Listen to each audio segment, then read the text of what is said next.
Centralia, ville fantôme. Pourquoi?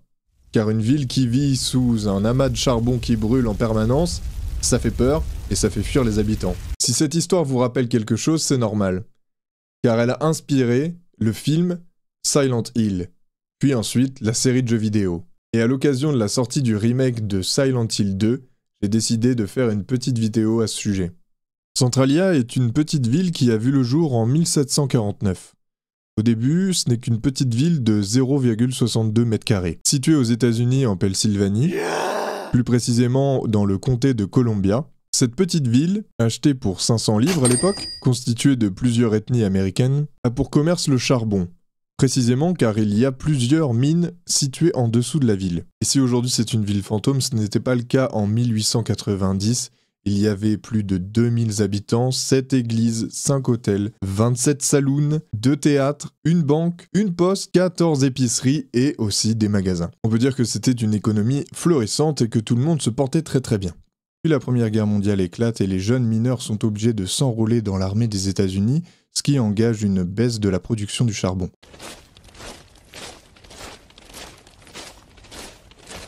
Puis en 1929, un nouveau coup du sort arrive suite au crash boursier qui aboutit à la fermeture de 5 mines dans la région de Centralia. Ces mines, qui sont maintenant abandonnées, font venir un nouveau genre de mineurs, des mineurs contrebandiers. Travaillant dans l'illégalité et sans aucune sécurité, ces mineurs mettent en péril les mines, et certaines s'effondrent d'ailleurs. Et tout ce pillage et cette contrebande a mené jusqu'au jour fatidique de l'incendie, un jour de mai 1962, où on ne connaît pas exactement les origines, mais on a plusieurs théories. En réalité, il y en a deux. La première, ce serait une négligence de la part de 5 pompiers qui nettoyaient une mine, justement.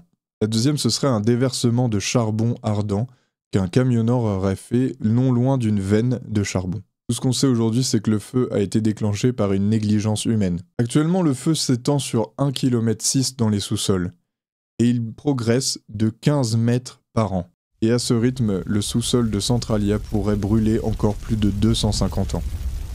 Alors faut savoir que cette ville est complètement visitable par les touristes, il y a d'ailleurs énormément de visites chaque année, mais il faut savoir que c'est très toxique d'y aller, il y a énormément de vapeur qui s'échappe, donc si vous y allez, c'est à vos risques et périls.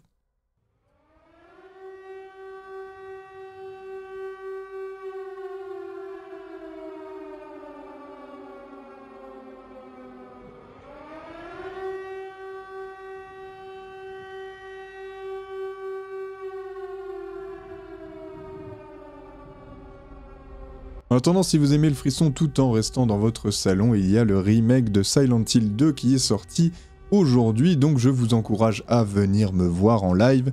Ça se passe sur ma chaîne Twitch. Je vous encourage à liker, partager cette vidéo. En attendant, je vous dis à bientôt. Ciao!